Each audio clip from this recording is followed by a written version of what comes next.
Chapter number 7, earth and biosphere. എന്തായി biosphere എന്ന് പറയുന്നത്? അറ്റ്മോസ്ഫിയറിന്റെ എന്തെങ്കിലും ആയിരിക്കും. അറ്റ്മോസ്ഫിയറിന്റെ എന്തെങ്കിലും ആയി. ഓക്കെ, വേറെ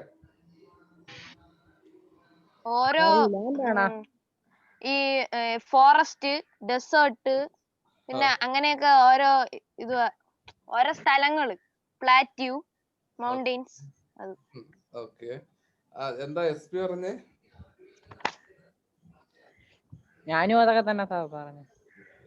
അപ്പൊ ഈ ബയോസ്ഫിയർ എന്ന് പറയുന്നത് നമ്മുടെ ടോട്ടലി നമ്മുടെ ഈ ജീവലോകം കംപ്ലീറ്റ് ആയിട്ട് നമുക്ക് പറയാൻ പറ്റുന്നതിനാണ് ആ ഒരു ബയോസ്ഫിയർ. അല്ലെങ്കിൽ നമ്മൾ ജീവിക്കാൻ പറ്റുന്നത്, ഇപ്പൊ നാച്ചുറും എല്ലാം കൂടെ ചേർന്ന് വരുന്ന സാധനത്തിനെയാണ് നമുക്ക് ബയോസ്ഫിയർ എന്ന് പറയാൻ പറ്റുന്നത്. ഓക്കെ, നമുക്ക് എന്തായാലും നോക്കാം. അതിന്റെ ആ ഒരു കുറെ കാര്യങ്ങൾ ഉണ്ട്. അപ്പോ അതില് എങ്ങനെയാ എന്തൊക്കെയാ എന്നുള്ള കാര്യമൊക്കെ നമുക്ക് നോക്കാം. This incident took place about 4,500 million years ago. അതായത് 4,500 മില്യൺ ഇയേഴ്സ് മുമ്പായിരുന്നു. അതായത് 4,500 കോടി വർഷങ്ങൾക്ക് മുമ്പാണ് ഈ ഒരു സംഭവം ഉണ്ടായത്. A part of the sun got separated and exploded. നമ്മുടെ ഈ സണ്ണിന്റെ ഒരു പാർട്ട് അത് സെപ്പറേറ്റ് ആയി, എന്നിട്ട് എന്ത് ചെയ്തു, അത് ഒരു പൊട്ടിത്തെറി ഉണ്ടായി, ഒരു എക്സ്പ്ലോഡഡ് ആയി. The resultant pieces of the explosion became 8 planets including the Earth and their satellites. അപ്പോ ഈ ഒരു എക്സ്പ്ലോഷൻ ഉണ്ടായപ്പോ ഇത് എന്ത് സംഭവിച്ചു? ഇത് പല പല പീസുകളായിട്ട് പൊട്ടിത്തെറിച്ചു. അപ്പോ അങ്ങനെ പൊട്ടി മാറിയ സാധനങ്ങളെല്ലാം കൂടെ ചേർന്ന് പല പല പ്ലാനറ്റ്സുകളായിട്ട് മാറി, ഇൻക്ലൂഡിങ് എർത്ത്. അപ്പോൾ എർത്ത്, ജൂപ്പിറ്റർ, സാറ്റേൺ, അതുപോലെ പറയുന്ന 8 നമ്മുടെ മേജർ ആയിട്ടുള്ള 8 നമ്മുടെ ഇത് പ്ലാനറ്റ്സും പിന്നെ അതുപോലെ തന്നെ അതിന്റെ സാറ്റലൈറ്റ്സും അങ്ങനെ എല്ലാം കൂടെയൊക്കെ ആയിട്ട് മാറി. Due to the continuous boiling and heavier materials were concentrated around the center of the earth and lighter materials got themselves arranged above this layer. അപ്പോ നമ്മുടെ ഓരോ കാര്യങ്ങളും, അതായത് ഇപ്പോ സൂര്യനിൽ നിന്നുള്ള ചൂട് നമുക്കറിയാം. അപ്പോ ആ ഒരു ചൂട് അല്ലെങ്കിൽ അതിന്റെ ആ ഒരു വെയിറ്റ്, എങ്ങനെയൊക്കെയുള്ള മെറ്റൽസ് എങ്ങനെയൊക്കെ പോയി, അങ്ങനെ ഉള്ളതെല്ലാം കൂടെ ചേർന്ന് ഓരോ നമ്മുടെ എർത്ത് ഓരോ ലെയർ ആയിട്ട് നമുക്ക് അവിടെ മാറ്റപ്പെട്ടു. ഇപ്പൊ അതിന്റെ വെയിറ്റ് കൂടിയ സാധനം താഴോട്ട് പോവുക, അല്ലെങ്കിൽ ഏറ്റവും വെയിറ്റ് കുറഞ്ഞ അല്ലെങ്കിൽ എയർ പോലുള്ള സാധനങ്ങൾ മുകളിൽ നിൽക്കുക, അതുപോലുള്ള എല്ലാം കൂടെ ചേർന്ന് നമ്മുടെ ഭൂമിയും അത് ഒന്ന് പരുവപ്പെട്ട് വന്നു. എങ്ങനെയാ? Due to continuous boiling. ഞാനിത് മാർക്ക് ചെയ്യാം. Okay. Due to continuous boiling, heavier materials were concentrated around the center of the earth and lighter materials got themselves arranged above this layer. അതായത് നമുക്കിപ്പോൾ നോക്കാൻ പറ്റുന്നത് ഏറ്റവും അതിന്റെ സെന്റർ, നമ്മൾ അതിന്റെ പുറത്താണല്ലോ ജീവിക്കുന്നത്, എർത്തിന്റെ പുറത്ത്, അതായത് ആ ഒരു പുറം ഭാഗത്തായിട്ടാണ് നമ്മൾ ജീവിക്കുന്നത്. പക്ഷെ അതിന്റെ ആ ഒരു സെന്ററിലേക്ക് ഏറ്റവും കട്ടിയുള്ള സാധനങ്ങൾ പോവുക, അത് കഴിഞ്ഞിട്ട് അതിന്റെ പുറത്തോട്ട് കട്ടി കുറഞ്ഞത്, അത് കഴിഞ്ഞതിന് ശേഷം നമുക്ക് എയർ, അതുപോലുള്ള കാര്യങ്ങളെല്ലാം ആ ഒരു ലെയർ അനുസരിച്ച് നമുക്ക് അവിടെ ഷിഫ്റ്റ് ആവാൻ പറ്റി. The gases that emanated gradually formed an outer layer enveloping the earth. അപ്പോ എന്ത് പറ്റി? അതിന്റെ കട്ടിയുള്ള സാധനങ്ങൾ, ഇപ്പോ കോർ ലൈക്ക് കല്ല്, അതുപോലുള്ള അല്ലെങ്കിൽ പാറ, ഇതുപോലുള്ള എല്ലാം മണ്ണിന്റെ അടിയിലോട്ട് അല്ലെങ്കിൽ ആ ഒരു സെന്ററിലേക്ക് പോയപ്പോ ഈ ഗ്യാസസ്, അപ്പൊ ഗ്യാസസും അതുപോലുള്ള സാധനങ്ങളൊക്കെ ഔട്ടർ ലെയറില് നമുക്ക് ചുറ്റി ഇത് ആ ഒരു ഔട്ടർ ലെയർ, നമ്മുടെ എർത്തിന്റെ ഔട്ടർ ലെയറിൽ വന്നു. എമനേറ്റഡ് മീൻസ് അവിടെ ആ ഒരു പ്രക്രിയ അത് എങ്ങനെ ലൈക്ക് എന്ത് പറയുന്നേ, ഒരു മലയാളത്തിൽ എന്ത് പറയാം, ആവരണം എന്ന് പറയത്തില്ല. അതായത് അതിന് ചുറ്റും, നമ്മുടെ എർത്തിന് ചുറ്റും നമ്മുടെ ഈ ഗ്യാസ് സ്റ്റേജിലോട്ടുള്ളവര് വന്നു. എന്തുപറ്റി അശ്വിൻ? നേരത്തെ പറഞ്ഞ ഈ സെന്റൻസ് ഒന്നുകൂടി പറയൂ, കേട്ടില്ലേ ഇത്? ഏതാടാ? ഡ്യൂ ടു കണ്ടിന്യൂസ് ബോയിലിംഗ്, അതാണോ? ഓ, ഞാൻ സ്റ്റക്കായിരുന്നു. ഓക്കെ, അപ്പൊ അതിന്റെ meaning due to continuous boiling. അപ്പോ ഇതെന്ന് പറയുന്നത് തിളച്ച് സൂര്യനിൽ നടന്നു വീഴുന്ന ഒരു ഇതാണല്ലോ, ഒരു ഒരു പാർട്ടാണല്ലോ ഭൂമിയും. അപ്പോ അവിടുത്തെ ചൂടും എല്ലാം കൊണ്ട് ഡ്യൂ ടു കണ്ടിന്യൂസ് ബോയിലിംഗ്, അപ്പൊ തിളച്ചുകൊണ്ടിരിക്കുന്ന ആ ഒരു എഫക്റ്റ്. അപ്പോൾ ആ ചൂടും എല്ലാം കൂടെ കൊണ്ട് നമ്മുടെ heavier materials were concentrate around the centre of the earth. അതായത് നമ്മുടെ ഏറ്റവും കട്ടിയുള്ള പദാർത്ഥങ്ങളും ലൈക്ക് അല്ലെ കല്ല് അതുപോലുള്ള, അല്ലെങ്കിൽ ഏറ്റവും കട്ടിയുള്ള സാധനങ്ങളെല്ലാം ഇതിന്റെ സെന്ററിലേക്ക് കോൺസെൻട്രേറ്റ് ചെയ്യുകയും കട്ടി കുറഞ്ഞ സാധനങ്ങൾ ലൈക്ക് എയർ അല്ലെങ്കിൽ നമ്മുടെ ഇപ്പൊ നമ്മൾ ഈ താമസിക്കുന്ന ഈ ഒരു ഇതെല്ലാം കട്ടി കുറഞ്ഞതാ. അപ്പൊ അതെല്ലാം എർത്തിന്റെ മോൾ ഭാഗത്തായിട്ട് ഷിഫ്റ്റ് ആവുകയും ചെയ്തു. അപ്പോ അങ്ങനെ വന്നപ്പോ അതിനൊരു പ്രോപ്പർ ആ ഒരു സിസ്റ്റം, നമ്മുടെ ആ ഒരു എർത്ത് ആ ഒരു പ്രോപ്പർ, ഇപ്പൊ നോക്കി ഗ്യാസസ് ആണെങ്കിൽ അത് ഏറ്റവും മുകളിൽ അതിന് ചുറ്റും ആയി. അപ്പോ ആ രീതിയിൽ ആ എർത്തിന് ഒരു രൂപാന്തരം അവിടെ സംഭവിച്ചു. This process continued four millions of years. അപ്പോ ഈ ഒരു പ്രോസസ്, അപ്പൊ അടുത്ത് ഗ്യാസസ് വന്നു. ഈ ഒരു പ്രോസസ് എന്ന് പറയുന്നത് വർഷങ്ങളോളം നീണ്ടു നിന്നു. ഈ ഒരു പ്രോസസ്സ് അതാണ് മില്യൺസ് ഓഫ് ഇയേഴ്സ്, കോടിക്കണക്കിന് വർഷങ്ങൾ കൊണ്ട് വരുന്ന ആ ഒരു പ്രോസസ് ആയിരുന്നു ഇത്. അങ്ങനെയാണ് നമ്മുടെ എർത്ത് ഈ ഒരു രൂപമാറ്റവും അല്ലെങ്കിൽ ആ ഒരു ഷേപ്പ് അല്ലെങ്കിൽ ആ ഒരു രീതിയിൽ എത്തിയത്. Still their surface remained very hot. ഇപ്പോഴും നമ്മുടെ ആ ഒരു എർത്തിന്റെ സർഫസ് നമുക്ക് ഹോട്ടായിട്ട് തന്നെയാണ് കാണാൻ സാധിക്കുന്നത്. Water vapor and other gases came out from the interior of the earth through continuous and extensive volcanic eruptions. അപ്പോ ഈ നമ്മുടെ ഈ വാട്ടർ വേപ്പർ അല്ലെങ്കിൽ അതർ ഗ്യാസസ്, ഇപ്പൊ നമ്മൾ കേട്ടിട്ടുണ്ടായിരിക്കും ഈ വോൾക്കാനോ പൊട്ടിത്തെറിച്ചു അല്ലെങ്കിൽ അതുപോലുള്ള കാര്യങ്ങളെല്ലാം നമ്മൾ കേട്ടി. അതായത് അഗ്നിപർവ്വതം പൊട്ടിത്തെറിക്കും, ലാവ ഇതേപോലുള്ള സാധനങ്ങൾ പുറത്തു വന്നു. അപ്പൊ ഇതൊക്കെ നമുക്ക് ഇങ്ങനെ കേട്ടിട്ടുള്ള കാര്യങ്ങൾ തന്നെയാണ്. അല്ലെങ്കിൽ നമ്മുടെ ഇടക്കിടയ്ക്ക് പത്രത്തിലോ അല്ലെങ്കിൽ അതുപോലുള്ള പല കാര്യങ്ങളും നമുക്കറിയാം. ചില പർവ്വതങ്ങൾ തന്നെ ഈ അവിടെ ഒന്നും നമുക്കാർക്കും പോകാൻ പറ്റത്തില്ല. കാരണം അത് ഏത് സമയവും എക്സ്പ്ലോഡ് ചെയ്യാൻ തയ്യാറായി നിൽക്കുന്ന പല പല പർവ്വതങ്ങളും ഇന്നും ഉണ്ട്. അപ്പൊ അതുപോലെ സാറൊന്നും കേട്ടില്ല. ആരും കേട്ടില്ലേ? അല്ല, ഇടയ്ക്ക് പറഞ്ഞ കേട്ടില്ല. ഓക്കെ അപ്പൊ പറഞ്ഞ ഇത്രയേ ഉള്ളൂ. വാട്ടർ വേപ്പറും അതുപോലുള്ള ഗ്യാസസ് അതെല്ലാം നമ്മുടെ എർത്തിന്റെ ഇന്റീരിയറിൽ നിന്ന് അത് പുറത്തേക്ക് വരാൻ തുടങ്ങി. എങ്ങനെയാ? Due to extensive volcanic eruptions, അതായത് അഗ്നിപർവ്വതം അതുപോലുള്ളതൊക്കെ പൊട്ടിത്തെറിക്കുകയും അതുപോലുള്ളതൊക്കെ ചെയ്തപ്പോ പല പല വാതകങ്ങളും പല പല നീരാവിയായിട്ടും എല്ലാം അത് പുറത്തേക്ക് വന്നു തുടങ്ങി. അപ്പൊ ഞാൻ പറഞ്ഞ കാര്യം ഇത്രേ ഉണ്ടായിരുന്നുള്ളൂ. നമ്മുടെ ഈ അഗ്നിപർവ്വതം പൊട്ടിത്തെറിക്കുന്നതായിട്ടും അല്ലെങ്കിൽ ചില സ്ഥലങ്ങളിൽ നമുക്ക് പോകാൻ പറ്റത്തില്ല. കാരണം അത് ഏത് സമയവും ഈ അഗ്നിപർവ്വതം പൊട്ടിത്തെറിക്കാം, ഏത് സമയവും ആ ഒരു അപകടം ഉണ്ടാവാം എന്ന് പ്രതീക്ഷിച്ചിരിക്കുന്ന പല പല പർവ്വതങ്ങളും നമുക്കിപ്പോഴും കാണാൻ പറ്റും.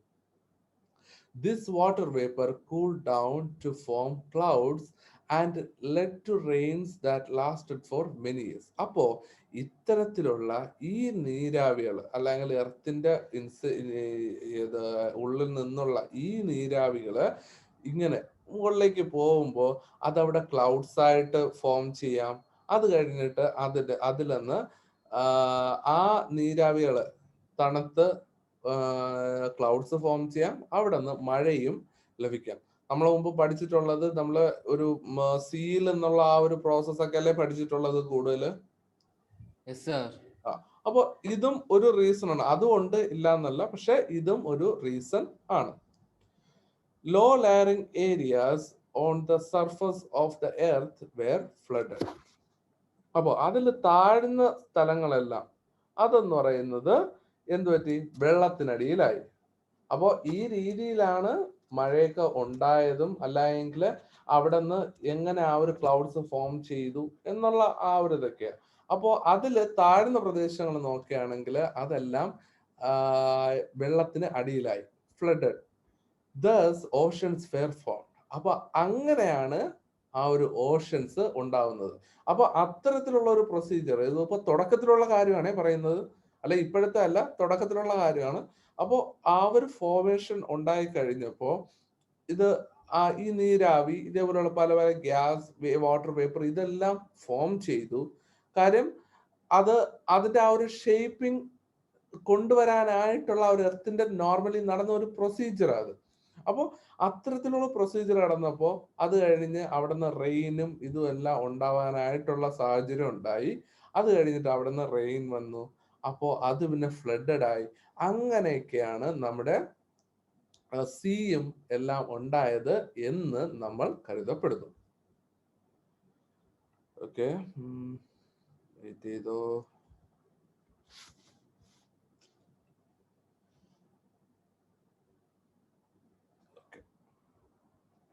Okay.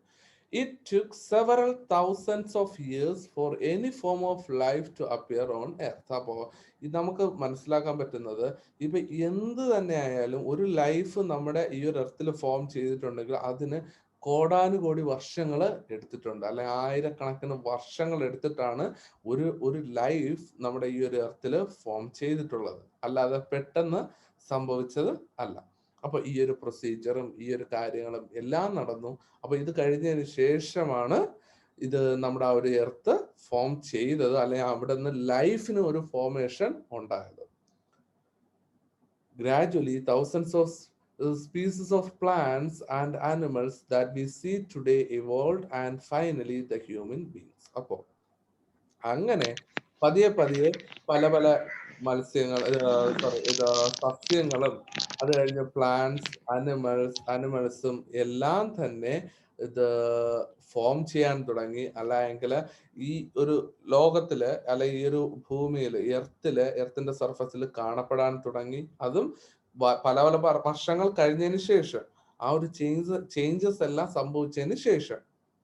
അപ്പോ അതിനുശേഷമാണ് ഇന്നത്തെ പോലെ മനുഷ്യരും എല്ലാം ഉണ്ടായത്. അപ്പൊ നമ്മൾ സയന്റിഫിക്, നമ്മൾ ഒരു റിലീജിയസ് ടെക്സ്റ്റ് എടുത്താൽ, ലൈക്ക് ബൈബിൾ എടുത്താലോ, അല്ലെങ്കിൽ ഇപ്പോ ഹിന്ദുസിന്റെ ഇതെന്തുവാ, രാമായണം അങ്ങനെ എന്തോ അല്ലേ. അപ്പൊ അതിലൊക്കെ പറയുന്നത് ഓരോരോ രീതിയാണ്. ഇപ്പൊ ബൈബിളിൽ പറയുകയാണെങ്കിൽ ദൈവം ഇങ്ങനെ സൃഷ്ടിച്ചു, 7 ദിവസം കൊണ്ട് സൃഷ്ടിച്ചു, അവരിത് പറയുന്നുണ്ട്. അല്ലെങ്കിൽ അത് ഓരോന്നിലും, അപ്പൊ ഓരോ റിലീജിയസ് വൈസ് നമ്മൾ ഓരോന്ന് പറയും. പക്ഷെ സയന്റിഫിക്കലി നമ്മൾ പറയുന്ന രീതിയാണ് ഇത്, കേട്ടോ. അവിടെ നമ്മൾ സയന്റിഫിക്കലി നമുക്ക് അവർ പ്രൂവ് ചെയ്തിട്ടുള്ള കാര്യങ്ങൾ ഈ രീതിയിലാണ് നമ്മുടെ ഈ ലോകം, ഈ ഒരു എർത്ത് ഫോം ചെയ്തിട്ടുള്ളത്. ആഹാ, ഓക്കെ. അപ്പൊ ഞാൻ പറഞ്ഞ ഇത്രേ ഉള്ളൂ. അതായത് നമ്മുടെ സയന്റിഫിക്കലി നമ്മുടെ ഈ ഒരു എർത്ത് ഫോം ചെയ്ത ആ ഒരു പ്രോസസ് ആണ് ഇവിടെ ഇത്രയും പറഞ്ഞത്. അപ്പോ ആദ്യം ഇങ്ങനെ സണ്ണിൽ നിന്ന് ആ ഒരു പീസസ് ഫോം ചെയ്തു, അവിടെ നിന്ന് എക്സ്പ്ലോഡ് ചെയ്ത് ഒരു പീസസ് വന്നു, ആ പീസസിൽ നിന്ന് എർത്ത് ഉണ്ടായി. ആ എർത്ത് പിന്നെ ആ ഒരു ചൂടും എല്ലാം കൂടെ കാരണം ഈ ഓരോ പ്രോസസ്സ് കഴിഞ്ഞതിന് ശേഷം ഇന്ന് കാണുന്ന ഈ ഒരു ഷേപ്പിലും എല്ലാം എത്തി. അത് കഴിഞ്ഞിട്ട് ഓരോ ലെയർ ആയിട്ട് അതിന് നമുക്ക് കൺസിഡർ ചെയ്യാൻ പറ്റും.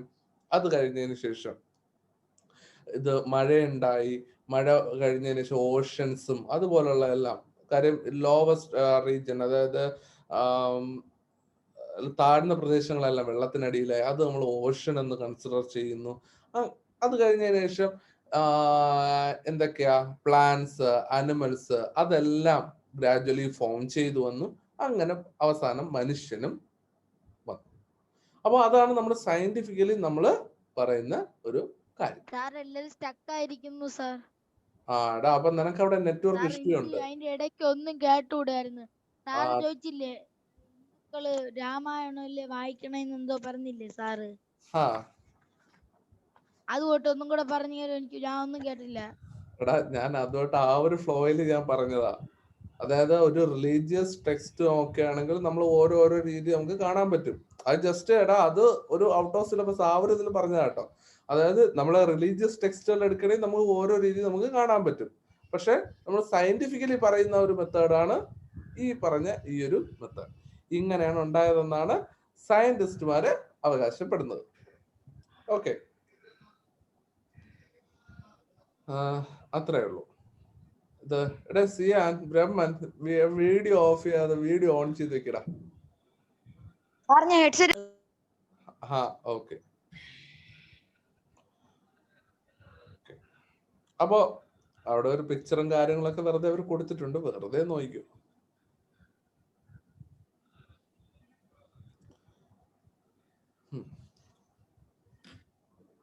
Next page.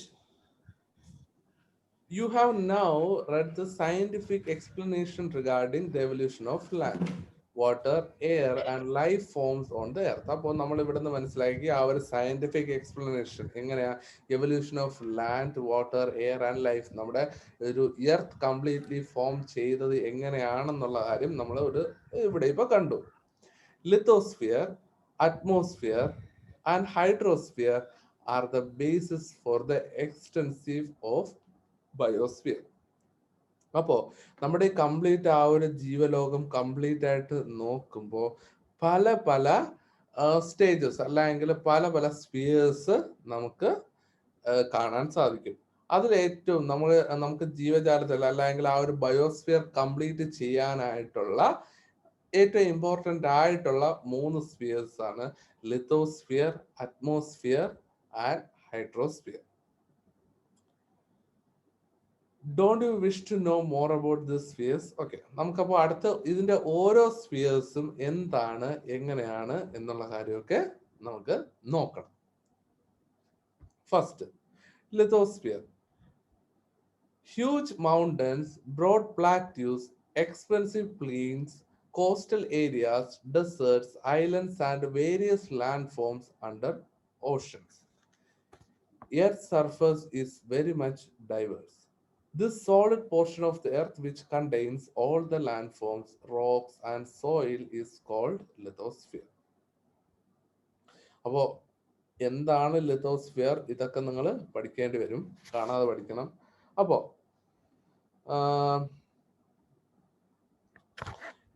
ഈ ലിത്തോസ്ഫിയർ എന്ന് പറയുന്നത് നമ്മൾ കൺസിഡർ ചെയ്യുന്നത് വലിയ വലിയ മൗണ്ടൻസ്, പിന്നെ പ്ലാറ്റ്യൂസ്, പിന്നെ പല പല പ്ലെയിൻസ്. അപ്പോൾ അതായത് ആ ഒരു വിശാലമായ ആ ഒരു lands, coastal areas, deserts, islands, various land form under oceans.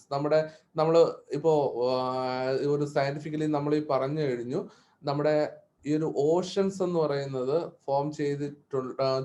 Form ചെയ്തു. പക്ഷെ അതിന്റെ അടിയിൽ തന്നെ ഈ ഒരു ലാൻഡ്സും കാര്യങ്ങളും എല്ലാം തന്നെ അവിടെ ഉണ്ട്. അപ്പോൾ അതുപോലുള്ള പ്രത്യേക പല പല ലാൻഡ് ഫോംസ് അണ്ടർ ഓഷൻസ്, എർത്തിന്റെ സർഫസ്. സോ അങ്ങനെ അത്തരത്തിലുള്ള ആ ഒരു എർത്തിന്റെ സർഫസ് എന്ന് പറയുന്നത് നമുക്ക് അത്രയും വലുതാണ്. ഇപ്പൊ പല പല കാര്യങ്ങൾ ചേർന്നാണ്. നമുക്ക് തന്നെ അറിയാം, നമുക്ക് ചുറ്റിലും നോക്കിക്കഴിഞ്ഞാൽ തന്നെ അറിയാം, മല കാണാം, കുന്ന് കാണാം, അല്ലെങ്കിൽ അടുത്ത് നദി കാണാം, അല്ലെങ്കിൽ അടുത്ത് ഓഷൻസ് കാണാം. ഇതെല്ലാം കൂടെ ചേർന്ന് ആ ഒരു കംപ്ലീറ്റ് ആയിട്ടുള്ള ഒരു ഡൈവേഴ്സ് ആയിട്ടുള്ള എർത്ത് സർഫസ്, അതിൽ ഈ സോളിഡ് പോർഷനെ നമ്മൾ പറയുന്നതാണ് ലിത്തോസ്ഫിയർ.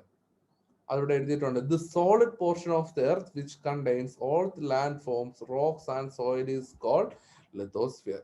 അപ്പോ അതില് ഈ സോളിഡ് പോർഷൻ, ഈ കട്ടിയുള്ളത്, ഈ കല്ല് പോലുള്ള, അപ്പൊ അത്തരത്തിലുള്ള ആ ഒരു കര ആണ്, അല്ലെങ്കിൽ ആ ഒരു സോളിഡ് പോർഷനെയാണ് നമ്മൾ ലിത്തോസ്ഫിയർ ആയിട്ട് കൺസിഡർ ചെയ്യുന്നത്. അപ്പോൾ അത് ഏറ്റവും ഇമ്പോർട്ടന്റ് ആണ്. ആ ഒരു solid portion of earth which contains all the land forms, rocks and soil is called the lithosphere. അപ്പൊ അതുകൊണ്ടാണ് നമ്മളിവിടെ പറഞ്ഞത് huge mountains, plateaus, coastal areas, deserts, അങ്ങനെയെല്ലാം ഓരോ എക്സാമ്പിൾ നമ്മൾ അതെല്ലാം കട്ടിയുള്ളത് ഒരു സോളിഡ് ആയിട്ടുള്ള കാര്യങ്ങളാണ്. അപ്പോൾ അതിനെയാണ് നമ്മൾ ലിത്തോസ്ഫിയർ എന്ന് പറയുന്നത്. ഇപ്പോ the highest peak, Mount Everest, and the deepest trench, the Challenger Deep of Pacific Ocean, are all parts of the lithosphere. അപ്പോൾ നമ്മൾ മൗണ്ട് എവറസ്റ്റ്, അതായത് ഏറ്റവും പൊക്കമുള്ള ആ ഒരു കൊടുമുടി, അതാണ് ഈ മൗണ്ട് എവറസ്റ്റ് എന്ന് പറയുന്നത്. അപ്പൊ അത് അല്ലെങ്കിൽ ഡീപ്പസ്റ്റ് ട്രെഞ്ച്, അപ്പൊ ഏറ്റവും ആഴം കൂടിയ സ്ഥലം, ആഴം കൂടിയ മീൻസ് കടലിലെ ഏറ്റവും ആഴം കൂടിയ സ്ഥലം, challenger deep of Pacific Ocean. അപ്പോ ഇതെല്ലാം എന്ന് പറയുന്നത് നമ്മുടെ ഈ ഒരു ലിത്തോസ്ഫിയർ എന്ന് പറയുന്ന ആ ഒരു പാർട്ടിന്റെ ഇടയ്ക്ക് വരുന്നതാണ്. അല്ലാതെ ഇത് അതാണ് പറഞ്ഞത്, ഈ ഒരു സോളിഡ് ആയിട്ടുള്ള കാര്യങ്ങള് അല്ലെ സോളിഡ് എന്താണോ അതിനെ നമ്മൾ ഈ ലിത്തോസ്ഫിയറിൽ നിന്ന് നമുക്ക് കൺസിഡർ ചെയ്യാൻ പറ്റും. അതിപ്പോ വെള്ളത്തിലായാലും ശരി കരയിലായാലും ശരി. അപ്പോ ഇതുവരെ ഉള്ളതില് എന്തെങ്കിലും ഡൗട്ട് ഉണ്ടോ?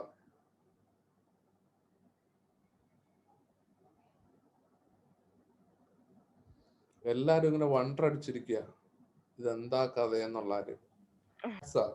അപ്പൊ ഈ ജോഗ്രഫിയിൽ നമുക്ക് വേറെ ഒന്നും ചെയ്യാനില്ല. കാര്യം ഇതൊക്കെ നമ്മൾ കാണാതെ പഠിക്കുക എന്നുള്ള ഒരൊറ്റ ഓപ്ഷൻ മാത്രമേ നമ്മുടെ മുമ്പിലുള്ളൂ കേട്ടോ. ഇതൊക്കെ എന്ന് പറയുന്നത് വേറെ ഒന്നും അങ്ങനെ ചോദിക്കാൻ ട്വിസ്റ്റ് ചെയ്ത് ചോദിക്കാനായിട്ടും അങ്ങനെ വലുതായിട്ടൊന്നും കാണത്തില്ല ഈ ചാപ്റ്ററിലൊന്നും. കാര്യം ഫുൾ ഫാക്ട്സാ, ഇനി വേറെ മാറ്റമൊന്നുമില്ലല്ലോ അതുകൊണ്ട്. ഓക്കെ, അപ്പോ okay, let us examine the major landforms of lithosphere. അപ്പൊ നോക്കിയേ, ഈ ഒരു പ്ലാറ്റ്യൂ, ഈ ഒരു മൗണ്ടൻ, ഇതെല്ലാം എന്ന് പറയുന്നത് നമ്മുടെ എന്താ പറയുന്ന ഈ ഒരു ലിത്തോസ്ഫിയറിന്റെ എക്സാമ്പിൾസ് ആണ്. Landforms having an altitude of more than 900 meters above the mean sea level and with steep slopes. അപ്പോ എന്താണ് മൗണ്ടൻ? അപ്പൊ ആ മൗണ്ടൻസ് എന്ന് നമ്മൾ കൺസിഡർ ചെയ്യുന്നത് എന്തിനാ? Landforms having altitude more than 900 meters above the main sea level. അപ്പോ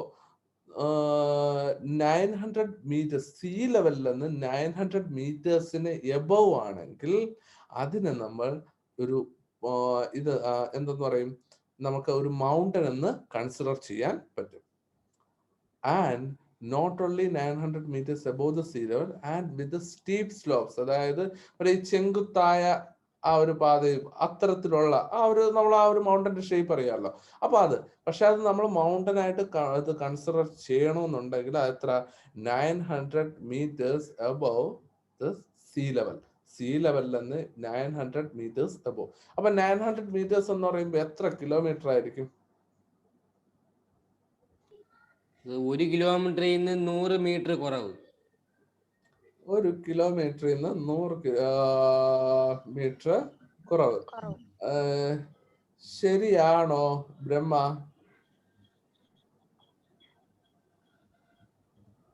ബ്രഹ്മ ഉറങ്ങിയോ സാർ?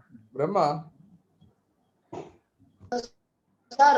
എടാ, അശ്വിൻ പറഞ്ഞു ഒരു 900 മീറ്റേഴ്സ് എന്ന് പറയുമ്പോൾ 1 കിലോമീറ്ററിൽ നിന്ന് 100 മീറ്റർ കുറവാണെന്ന്. ശരിയായിരിക്കുമോ?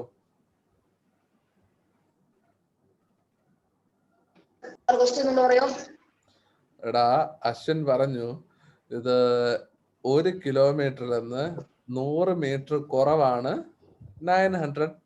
സോറി, എന്തോടെ ഞാൻ തന്നെ തലയിരിച്ചോ. ഓക്കെ, ഒരു 900 മീറ്റേഴ്സ് എന്ന്, അല്ലെങ്കിൽ ഇത് ഞാൻ എന്താ ചോദിച്ചേ? അശ്വിൻ പറഞ്ഞ് 900 മീറ്റേഴ്സ് എന്ന് പറയുന്നത് 1000 കിലോമീറ്ററിൽ നിന്ന് 100 മീറ്റർ കുറവാണ്.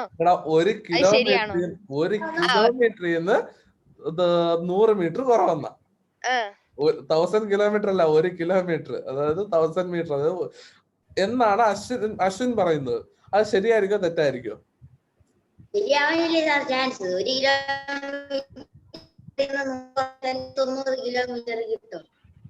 കിലോമീറ്ററാ? 90 കിലോമീറ്ററാ? എടേ, ഇത് 1 കിലോമീറ്റർ എന്ന് വെച്ച് കഴിഞ്ഞാൽ എത്ര മീറ്റർ ആയിരിക്കും?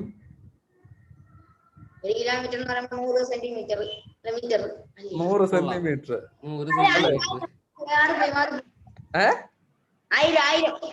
1000 സെന്റിമീറ്റർ അല്ലേ?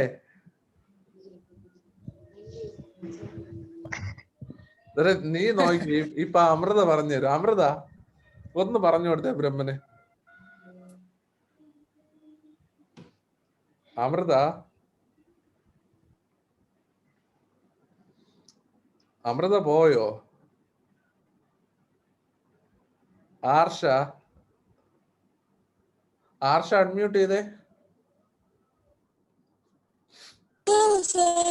ആ, പറയും. ഇത് നമ്മുടെ അശ്വിൻ പറഞ്ഞത് ശരിയായിരിക്കും, അല്ലെ ബ്രഹ്മം പറഞ്ഞത് ശരിയല്ലേ? അല്ല, ശരിയാണോ? 1 കിലോമീറ്റർ എന്ന് പറയുന്ന 1000 സെന്റിമീറ്റർ ശരിയായിരിക്കോ?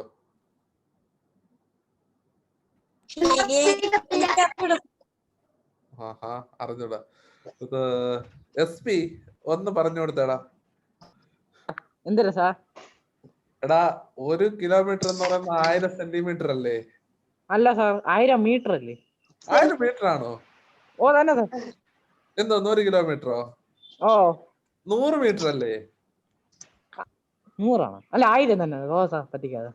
ഓക്കെ എടാ, 1 കിലോമീറ്റർ എന്ന് പറയുന്നത് 1000 മീറ്റർ അല്ലാതെ 1000 സെന്റിമീറ്റർ അല്ല, കേട്ടോടാ. എടാ 1000 സെന്റിമീറ്റർ ആകുമ്പോ എത്ര മീറ്റർ വരും? അല്ല, 1000 സെന്റിമീറ്റർ ആകുമ്പോ എത്ര മീറ്റർ വരുമായിരിക്കും? സാർ ഞാൻ പറഞ്ഞിട്ടുണ്ട് 1000 സെന്റിമീറ്റർ. ആര്?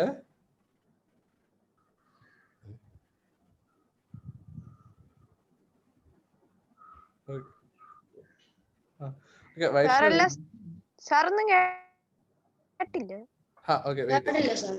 വൈഷ്ണവി, വൈഷ്ണവി എന്താ പറഞ്ഞേ? അത് ഞാൻ അയച്ചിട്ടുണ്ടായിരുന്നു 1000 മീറ്റർ. 1000 മീറ്റർ എന്നാണോ സെന്റിമീറ്റർ എന്നാണോ? മീറ്റർ. മീറ്റർ. ഓക്കെ ഞാൻ കണ്ടായിരുന്നു. ഓക്കെ, അല്ല ഞാൻ ചോദിച്ചതാ, ഇത് 100 സെന്റിമീറ്റർ എന്ന് പറയുന്നത്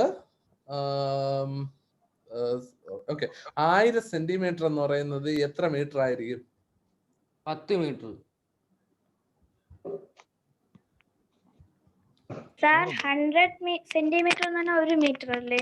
10 മീറ്റർ 10 മീറ്റർ 10 മീറ്റർ. അപ്പൊ 10 മീറ്റർ, അതിനെയാണ് അവൻ 1 കിലോമീറ്റർ എന്ന് പറഞ്ഞത്. ബ്രഹ്മ ഓക്കെ, ഞാൻ അജിത ടീച്ചറിന്റെ അടുത്ത് പറയാം, നിന്നെ ഒന്ന് കണക്കിൽ കൂടുതൽ ശ്രദ്ധിച്ചോളാം. ബ്രഹ്മ തീരുന്നു.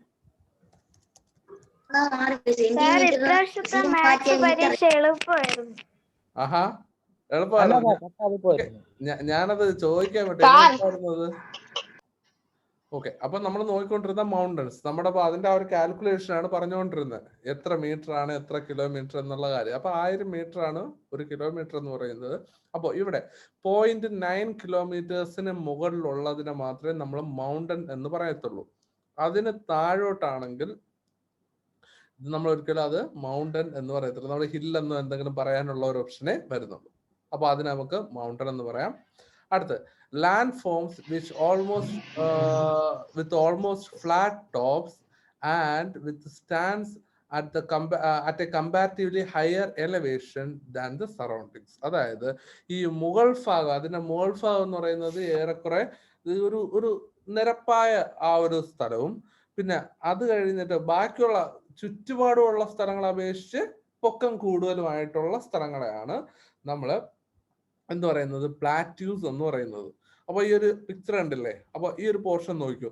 അപ്പൊ ഇതുണ്ടോ, ഇതിന്റെ ചുറ്റുപാടും സംബന്ധിച്ച് നോക്കുകയാണെങ്കിൽ അത് ഒരു പൊക്കമുള്ള സ്ഥലം. പക്ഷെ അത് നോക്കിക്കഴിഞ്ഞാൽ ഒരു സ്ട്രെയിറ്റ് ആ ഒരു ഇതുപോലെ, അതായത് ഒരു നിരപ്പായ സ്ഥലം പോലെ നമുക്ക് തോന്നുന്നത്. ഏകദേശം അതുപോലുള്ള സാധനങ്ങളെ നമുക്ക് പ്ലാറ്റ്യൂസ് എന്ന് പറയാൻ പറ്റും. പക്ഷെ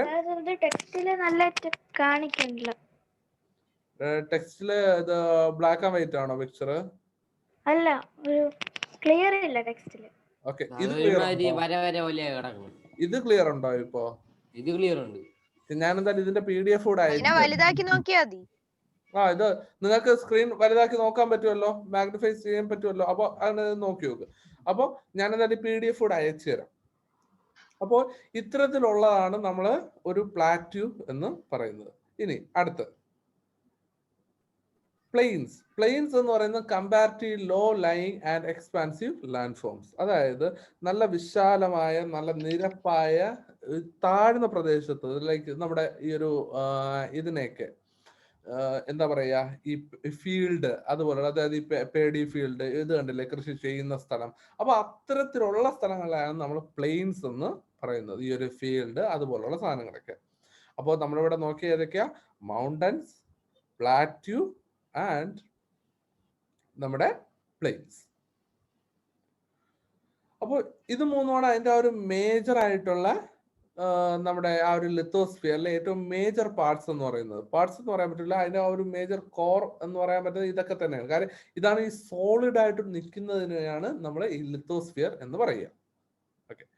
Mountains, plains, trenches and volcanoes are seen on the land are also found under the ocean. അപ്പോൾ നമുക്കിത് മനസ്സിലാക്കാൻ പറ്റുന്ന കാര്യം, നമ്മളിപ്പോ ഇതെല്ലാം കൺസിഡർ ചെയ്യുന്നത് നമ്മുടെ ഈ ഭൂമിക്ക് മുകളിൽ, അതായത് നമുക്ക് കാണാൻ പറ്റുന്ന സീക്കകത്തല്ല, പക്ഷെ സീക്ക് മുകളിലായിട്ടാണ് നമ്മളിത് കൺസിഡർ ചെയ്യുന്നത്. പക്ഷേ നമുക്ക് ഇതെല്ലാം, ഈ സാധനങ്ങളെല്ലാം സീയുടെ അണ്ടറിലും നമുക്ക് കാണാനായിട്ട് സാധിക്കും. അതായത് ഈ സീയുടെ അകത്തും, അതായത് നമ്മുടെ സീയുടെ ഉള്ളിലോട്ട് കയറി പോയി കഴിഞ്ഞാൽ നമുക്ക് മനസ്സിലാക്കാൻ പറ്റുന്നതാണ്.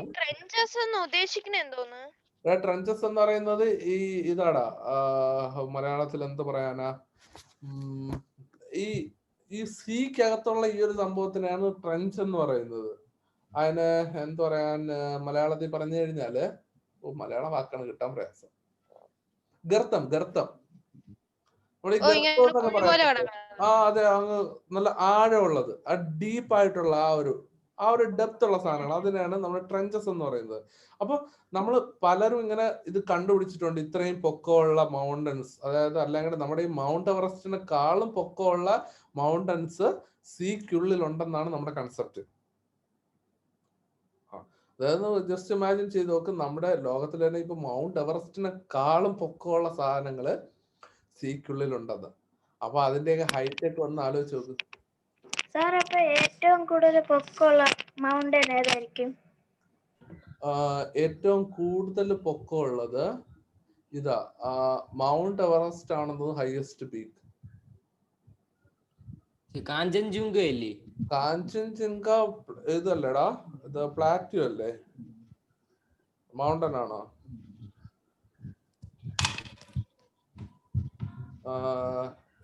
ഇപ്പൊ പറഞ്ഞുതരാം എടാ, ഞാൻ പറഞ്ഞുതരാം, ഇത് നോക്കിക്കോ. K2 അത് കാഞ്ചൻജംഗയെക്കാളും ഇതിനേക്കാളും ഹൈറ്റ് കൂടുതലുള്ളത്. ഇപ്പൊ മൗണ്ടൻസ് നോക്കിയോ, മൗണ്ട് എവറസ്റ്റിന് എത്ര ഉണ്ടെന്ന് നോക്കിയേ, 8,849 meters. അതായത് ഏകദേശം 8.25, ഏകദേശം 9 കിലോമീറ്റർ ലെങ്ത് ഉള്ള സാധനമാണ് ഈ ഒരു മൗണ്ട് എവറസ്റ്റ് എന്ന് പറയുന്നത്. അടുത്ത് മൗണ്ട് K2, അതിന് 8,611. അടുത്ത് കാഞ്ചൻജംഗ, അതിന് ചില വേരിയേഷൻസ് വരുന്നുവെന്നും പറയപ്പെടുന്നുണ്ട്. അതായത് അതിന്റെ ആ ഒരു ഹൈറ്റിന്റെ ആ ഒരു ഡിഫറൻസ് ഇപ്പോഴും ചെറിയ ആ ഒരു വ്യത്യാസമൊക്കെ വരുന്നുണ്ട്. ഇത് കണ്ടോ, ഇപ്പൊ സീ ലെവൽ, ഇപ്പൊ സീല് എവിടെ എത്രയാണോ അവിടെ നിന്നുള്ള ആ ഒരു ഹൈറ്റ് ആണ് നമ്മളിത് കൺസിഡർ ചെയ്യുന്നത്. ഇത് സി ഇവിടെ കാണും, ആ സീയുടെ ആ ഒരു നോർമൽ സീയുടെ ആ ഒരു ലെവലിൽ നിന്ന് എത്രയാണോ ഹൈറ്റ് അത്. അപ്പോ അതാണ് സംഭവം. അപ്പൊ ഫസ്റ്റ് സെക്കൻഡ് ഏതെന്ന് പിടി കിട്ടിയല്ലോ. ഫസ്റ്റ് നമ്മുടെ mount Everest, second mount K2. K2 എന്നുള്ള കാര്യം നിങ്ങൾ നേരത്തെ കേട്ടിട്ടുണ്ടോ? ഓ, കേട്ടിട്ടുണ്ട്. ഇത് ഏത് ക്ലാസ്, ഏത് അല്ല പഠിച്ചിട്ടുണ്ടോ? 4ാം ക്ലാസ്സിൽ 4, 5 ഉണ്ടെന്ന്. 4ലെ സോഷ്യൽ SSL.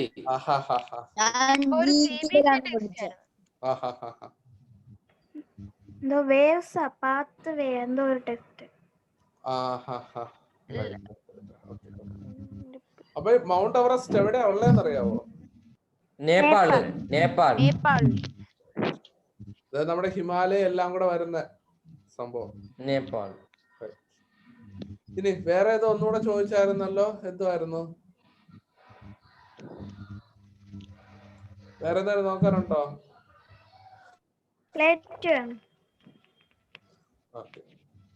കണ്ടോ ആ ഒരു ഇത് കാഞ്ചൻജംഗയുടെ ആ ഒരു ഇമേജ് കണ്ടോ?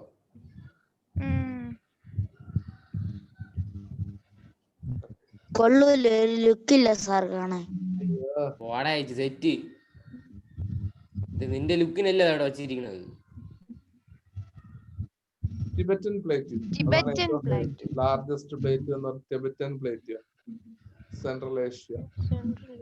അപ്പൊ അത് എവിടെയൊക്കെ ഏതൊക്കെ കൺട്രീസിലാണെന്ന് നോക്കി.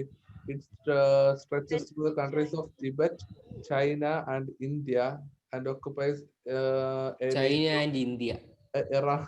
സാർ ഇതൊക്കെ പരീക്ഷ ചോദിക്കോ? ചോദിക്കാം. സാർ ഇതിൽ ഏതാണ് മറ്റേ അങ്ങ് അറ്റം ഇരിക്കണാണ് ഈ പടത്തില്? ഏതാ ഇതോ? അതിൽ അങ്ങ് അറ്റം പൊങ്ങിയിരിക്കണം അതാണ്. അങ്ങനെ പറയും. പ്ലേറ്റുവിന്റെ പ്രത്യേകത എന്താ? അതായത് നിരപ്പായ സ്ഥലമാണ്. അതായത് ചിലപ്പോ ഡെസേർട്ട് അല്ലെങ്കിൽ ഇത് കണ്ടോ, ഈ ഒരു പിക്ചർ നോക്ക്. ഓക്കെ, ഈ ഒരു പിക്ചർ നോക്ക്. താഴ്ന്ന പ്രദേശത്ത് നിന്ന് അത് കഴിഞ്ഞിട്ട് ഉയർന്ന ഈ ഒരു ഭാഗം, ഈ ഒരു പിക്ചർ കണ്ടോ? ഇത് കണ്ടോ? ഇതൊക്കെ ബാക്കി നോർമലി താഴ്ന്ന ഭാഗം. ഇതിന്റെ മുകളിൽ നിന്നും ഇത് നോർമലി ഇതിനേക്കാൾ ഹയസ്റ്റ് ആയിട്ടുള്ള ഒരു പ്രദേശം അതങ്ങനെ നിരന്ന് കിടക്കുക. അപ്പൊ അതിന്റെ ആ ഒരു വിസ്തീർണമാണ് അവർ പറയുന്നത്. അതുകൊണ്ടാണ് നമ്മൾ ഹയസ്റ്റ് എന്ന് പറയാൻ പറ്റത്തില്ല, ഇത് ലാർജസ്റ്റ് എന്നേ പറയാൻ പറ്റത്തുള്ളൂ. മനസ്സിലായോ? അത്രയും നിരന്ന് കിടക്കുന്ന ആ ഒരു സ്ഥലം. ഓക്കെ, അപ്പൊ അത്രയും വലിയ ആ ഒരു ഏരിയ പറയുന്നത്.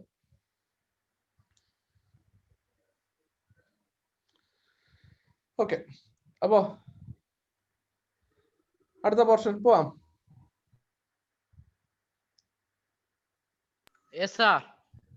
പോകാം. Okay, text. അപ്പോ അത് മൂന്നുമാണ് നമ്മുടെ മൗണ്ടൻസ്, പ്ലേറ്റ്യൂസ് ആൻഡ് പ്ലെയിൻസ് എന്ന് പറയുന്നത്. ഇനി അപ്പൊ നമ്മളിപ്പോ പറഞ്ഞു വന്ന എന്ത് കാര്യമായിരുന്നു? അത് പറഞ്ഞപ്പോഴാണ് നമ്മളിങ്ങനെ ഇങ്ങോട്ട് പോയത്. ഏതാ? ഈ മൗണ്ടൻസ്, പ്ലേസ്, ട്രെഞ്ചസ്, ഇതെല്ലാം എന്ന് പറയുന്നത് നമുക്ക് ഇതിൽ മാത്രമല്ല, നമുക്ക് ഇതിന്റെ പുറമെ മാത്രമല്ല, ഇതിനെല്ലാം ഓഷൻസിന്റെ അണ്ടറിലും അടിയിലും നമുക്ക് കാണാനായിട്ട് സാധിക്കും. നമ്മുടെ ആദ്യത്തെ ദിലീപ് പോയോ? പോയെന്ന് തോന്നുന്നു. സസിയാനും ഇല്ല. മരുതോടെ പോയി? അവൻ പോയി. അടിപൊളി. ഓക്കെ, പോസ്റ്റ് ആക്കിയിട്ട് ഓടിക്കളഞ്ഞു. ഓക്കെ, അപ്പോ ഈ ഒരു പിക്ചേഴ്സ് നോക്കുക. The examples given above. മറ്റേ നേരത്തെ 6ാം ക്ലാസ്സിന്റെ ഇതിലങ്ങ്.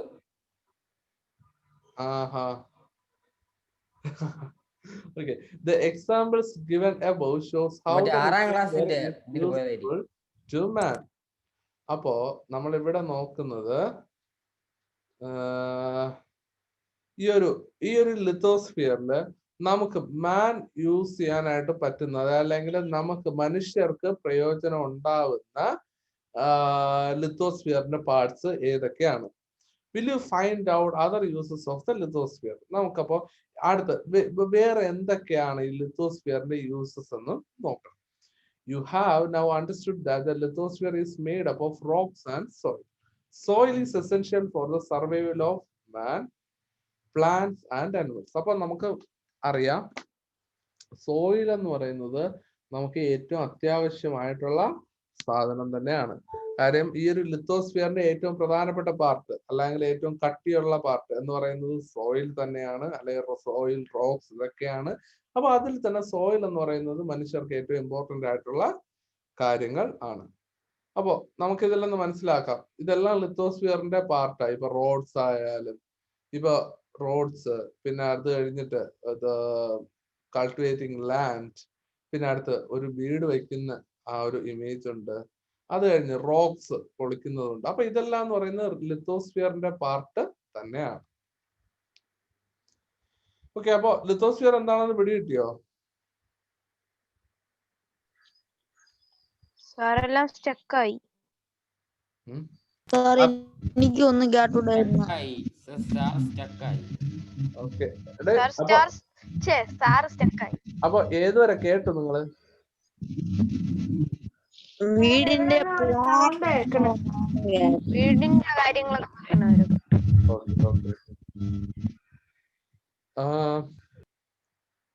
അപ്പൊ ഞാൻ ചോദിച്ചത് ഇത്രയേ ഉള്ളൂ. അപ്പൊ ഇതൊക്കെയാണ് ലിത്തോസ്ഫിയറിന്റെ ആ ഒരു പാർട്ട് എന്ന് പറയുന്നത്. അപ്പൊ ലിത്തോസ്ഫിയർ എന്താണെന്ന് മനസ്സിലായോ? അത് മനസ്സിലായി. എന്തൊക്കെയാ, എന്താണ് ഈ ലിത്തോസ്ഫിയർ എന്ന് പറയുന്നത്? ഈ solid portion. Solid portion. Sound അത് ജീവന്റെ ഫോണിന് എന്തോ ഒരു പ്രശ്നം പറ്റിയിട്ടുണ്ട്, അതുകൊണ്ടാണ് ആ ഒരു സൗണ്ട് വന്നത്. ഇവിടെ കിളികളുടെ സൗണ്ട്. അതല്ലേ അതല്ലടാ, ഒരു ഫോണിന് എന്തോ ഒരു കീരി ചെറിയ പോലത്തെ. ഇഷ്യൂ ഉണ്ട്. ഗിറ്റാർ അയക്കണത്. അല്ല, ഫോണിന് എന്തോ ചെറിയൊരു ഇഷ്യൂ ഉണ്ട്. കാര്യം ഫോണിൽ എന്നാണ് ആ ഒരു ഇത് ഉണ്ടാവുന്നത്, അല്ല പുറത്തുള്ള സൗണ്ട് അല്ല. ചിലപ്പോ ഹെഡ്സെറ്റിന്റെ ആ ഒരു ഇഷ്യൂ ആയിരിക്കും, അങ്ങനെ എന്തെങ്കിലും. ഓക്കെ, അപ്പൊ എന്തായാലും നമുക്ക് നോക്കാം. നമുക്കിപ്പോ എന്താണ് നമ്മുടെ ഈ ലിത്തോസ്ഫിയർ എന്ന് പറയുന്നത്? Solid portion of the earth. ഇത് solid portion of the earth, അത് തന്നെയാണ്. റൈറ്റ്. ഓക്കെ, അപ്പോ സാർ അപ്പൊ ഈ ഹൈഡ്രോസ്ഫിയർ എന്ന് പറയുമ്പോ ഈ വെള്ളമാണോ? എന്തായിരിക്കും അറ്റ്മോസ്ഫിയർ എന്ന് പറയുമ്പോൾ നമുക്ക് മനസ്സിലാക്കാം. ഇത് എന്തുവാ അറ്റ്മോസ്ഫിയർ എന്ന് പറയുമ്പോ എന്തായിരിക്കും? ഗ്യാസസ് അതൊക്കെ ചേർന്ന്. ഗ്യാസിന്റെ അപ്പൊ ഹൈഡ്രോസ്ഫിയർ എന്തായിരിക്കും? വെള്ളം. Hydrosphere liquid. അത്രേ ഉള്ളൂ. അപ്പൊ ഹൈഡ്രോസ്ഫിയർ, ഹൈഡ്രജന്റെ വാട്ടറിന്റെ ഫോർമുല അറിയാവോ? Chemical formula H2O. അപ്പൊ ഹൈഡ്രജന്റെ ഇമ്പോർട്ടൻസ് മനസ്സിലായോ വാട്ടറില്? അതാണ്, അതുകൊണ്ടാണ് അതിനെ ഹൈഡ്രോസ്ഫിയർ എന്ന് പറയുന്നത്. ഓക്കെ, അപ്പൊ